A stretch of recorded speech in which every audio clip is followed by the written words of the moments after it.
drummingforlife.com.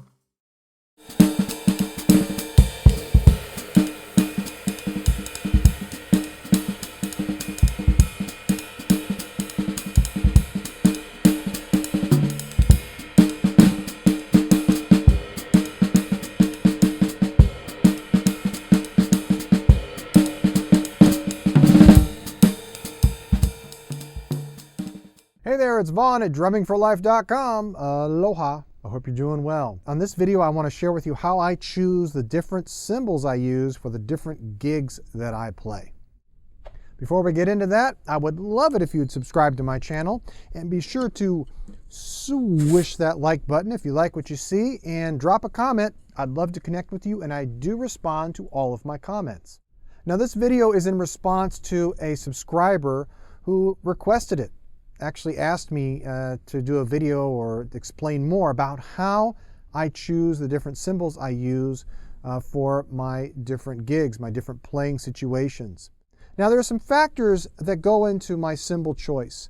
I'm not a cymbal horse. I don't have a lot of different kinds of cymbals, but I have very functional, good sounding cymbals that I use in a variety of situations. If I'm going to be transporting my drum set in Japan, I do it by train, so I really don't have a choice. I can't just bring really heavy things with me everywhere. If I have a gig and I'm bringing my compact drum set, which by the way, I have another video about that. I'll put the link below in the description, kind of my compact setup. But if I'm taking my compact drum set, I'm going to bring lighter cymbals than if I'm actually just bringing cymbals and a snare drum and a kick pedal and some sticks and going to a gig where they already have a drum set. So it kind of depends on the playing situation and in terms of logistics and how I'm getting there. That also plays an important role and is an important factor in my cymbal choice. So the cymbals that I've been using a lot lately are these two cymbals here. This actual setup. And you might have seen this in some of my YouTube video shorts lately. I've got my Zildjian Constantinople flat ride, which I actually bought in Japan in 2009 when I came for the first time. So it's kind of nice and playing it in Japan. This one, by the way, works really great with singers because a flat ride stays out of the way. It doesn't have a lot of frequencies going on, and it's not going to compete with the singer's voice. So very, very smart move if you're looking for, if you're doing a lot of work with singers. This is a great cymbal for that. Now the other cymbal I have is a Karope cymbal. This I got a few years ago when I was visiting Seattle, and I think it's a pretty decent sounding cymbal, and it's 20. This is a 20-inch. This is also a 20-inch. I found that 20-inch cymbals are pretty good. They're easy to transport. You get to 22-inch cymbals and bigger, it gets harder. They get heavier, and you need bigger cymbal cases to make it happen. So this is great. A standard 20-inch regular cymbal case, cymbal caddy will work great. So I have these two that I play for most of my gigs lately.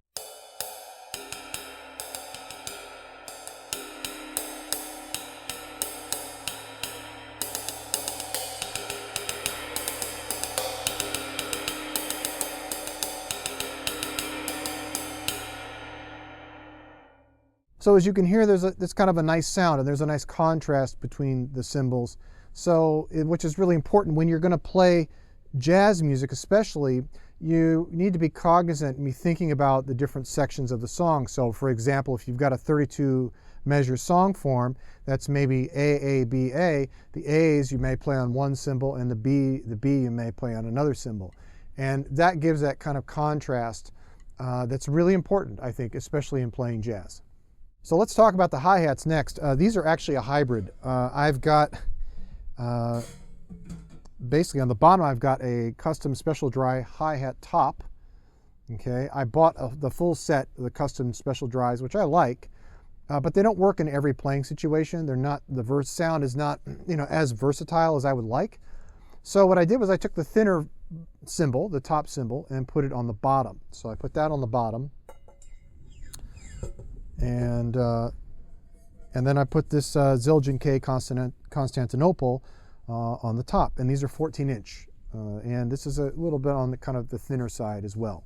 Not super thin, but a little on the thinner side. So I get a little more, I don't know, just a kind of a, I can play harder on it if I need to, or I can play light on it and it responds quite nice.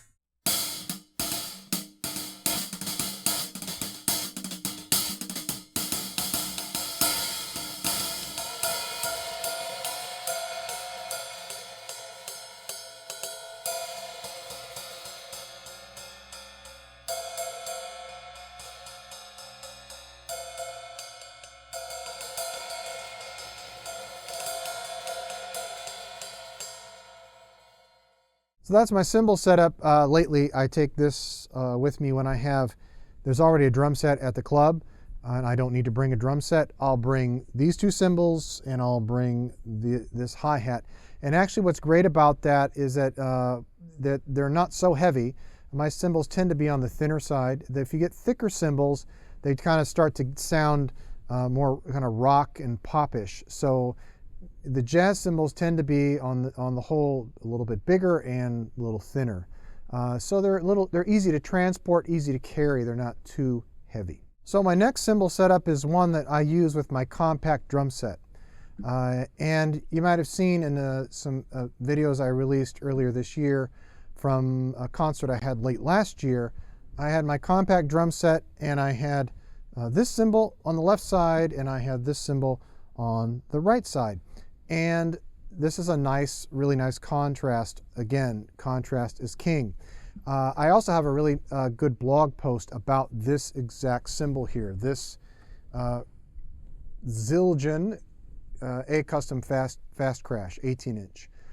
And the reason I did a blog post about it is because it's incredibly versatile. So I use it in the recording studio, I use it in live playing situations when I know that I need to do something a little funkier, but I still got to have kind of a jazz feeling, and this works really, really great. So I can ride on it, and I can crash it, and it really responds well in different playing situations when I kind of need to mix jazz and kind of funky music together.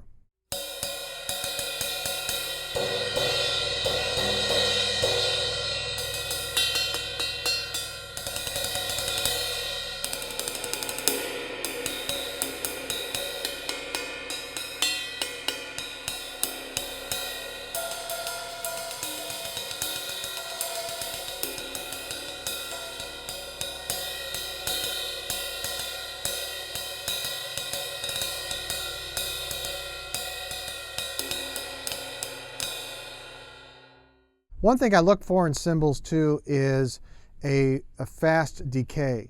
So if it's in a ride cymbal or a crash cymbal, I really like the decay to be pretty quick. And the reason is that gives me more stick definition.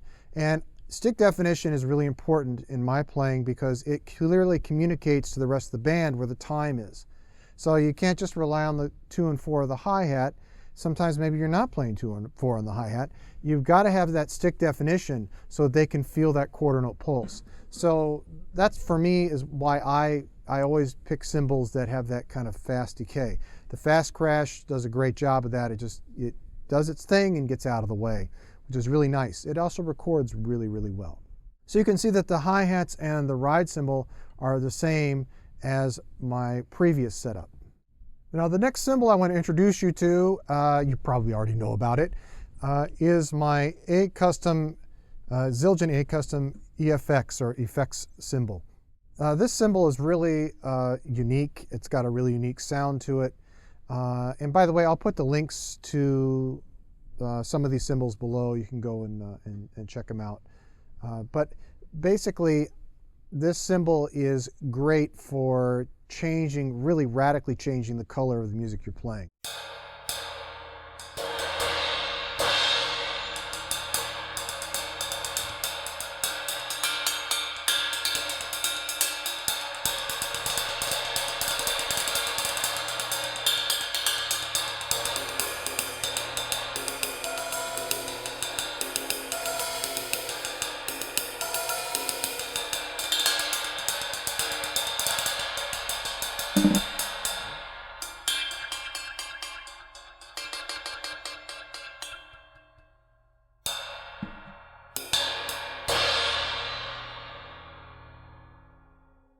So it has a nice kind of warm tone to it. Again, that kind of quick decay.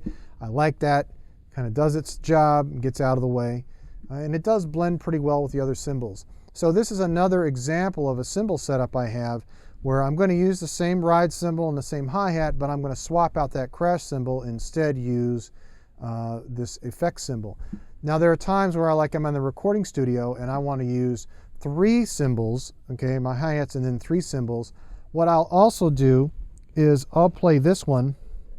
I'll probably put this crash cymbal, my fast crash, over here, and then I'll have another cymbal stand and I'll put the effect cymbal on the side over here and kind of hit it. And kind of like, this sound is really between a kind of a really big China cymbal and a crash cymbal. And that's what I like about it. It's got that kind of versatility. It's not either or, and it really can do both in a pinch. So it's kind of nice, and it's compact, it's light, and it's easy to transport. Now the next cymbal setup is one that I use a lot as well. If I feel like I need a little bigger sound out of my ride cymbal, if I'm playing, like for instance, if I'm playing big band music, or I'm playing something where I know that it's going to require more volume, I'm going to actually shift to a different ride cymbal for my right hand. And this is my Crescent Hammertone 22-inch the ride cymbal. It's a little on the heavier side, but still it's thin enough that it gets a nice tone. It doesn't have that that kind of pingy sound that you'd find in more kind of like rock and pop thick ride cymbals. And I've added some rivets to it as well. I like rivets, especially if I'm playing a lot of ballads. It's kind of a nice sustained sound, which I really enjoy. It's just really got a nice full-bodied sound to it, and I do enjoy playing with it, and it does record well, like my other cymbals. It really has a nice warm tone in the recording studio.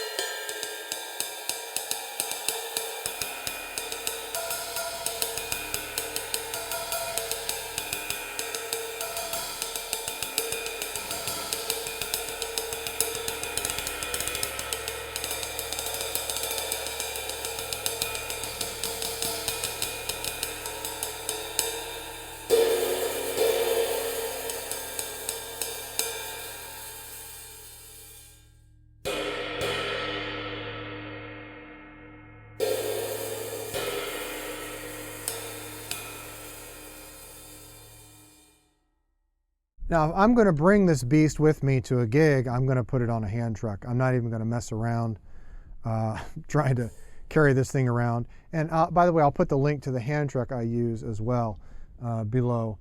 And it's the Magna Cart. That thing is absolutely wonderful. It has saved my back and my arms countless times, and it's lasted me a long time. So I'll have to bring this thing with me I have to bring it on a cart with me to gigs whenever I use this.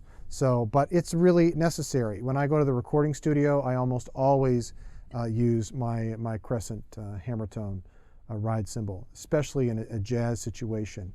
Just gives a bigger, fuller sound, and a flat ride isn't gonna really, flat ride to me in a recording studio is more like an effect. It's not really kind of the meat and potatoes cymbals that I would go to. So just, some food for thought about that. I think where this cymbal really shines is playing brushes as well. One of the things that's nice about it, it has a really nice decay, right? It doesn't keep ringing and ringing and ringing. It does its job and gets out of the way. But one of the nice things it has as well is it has a lot of these really deep grooves on the cymbal. You might notice over here on my Carope cymbal, if I scrape my cymbal, my brush ring over the cymbal, it's kind of a thin sound. If I do it over here, you get that kind of really thick, robust kind of scraping sound. Really, really nice for playing ballads.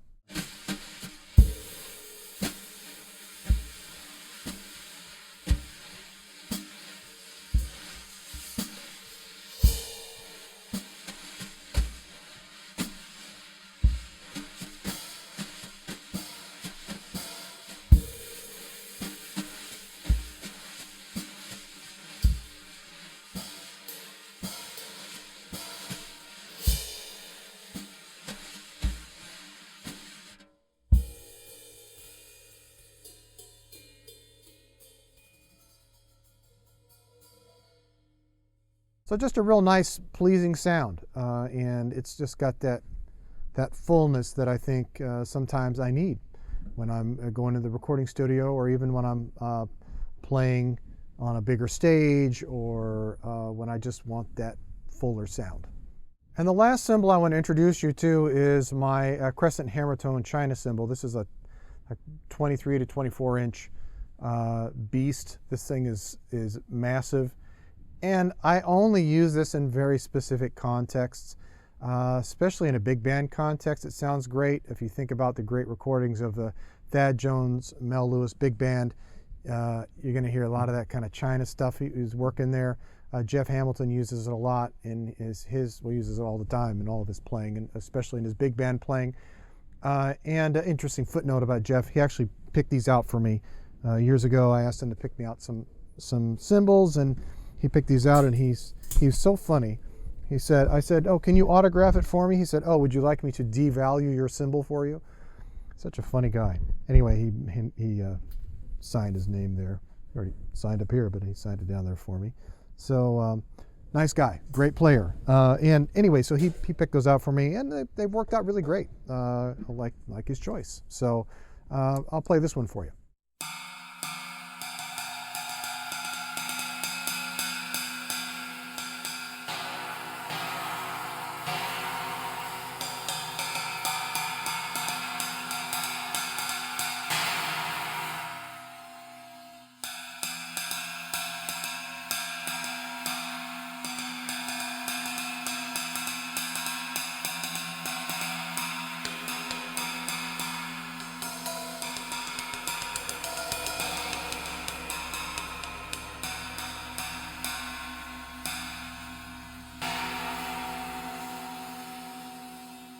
So when I use this cymbal, I actually have three cymbals. I use this one over here, my K Crope over here. I use my hammer tone 22 inch about here, and then I bring this China over here to the right side, tight and low, so I can easily get to it, easily play with it. And one of the things that it's important to note about these cymbals, these big, massive cymbals, is not to overplay it. So it's really just takes just to place ever so gingerly gets a really nice tone out of the cymbal. It's not something you have to bash on. It just really just lightly tapping it is usually even enough, which is surprising. And I also have the rivets in there, which gives it that nice kind of sustained sound. So, just some things to think about, with your cymbals as well. If you want to add some rivets, gives it a little color, a little bit of flavor. So think first about what kind of music you're playing, and then think about what kind of cymbal tone or color you need to play that music at its best. And that's kind of always how I judge, okay, which cymbals am I going to bring with me today? Is it a little bit on the funkier side, or is it going to be really straight ahead swinging?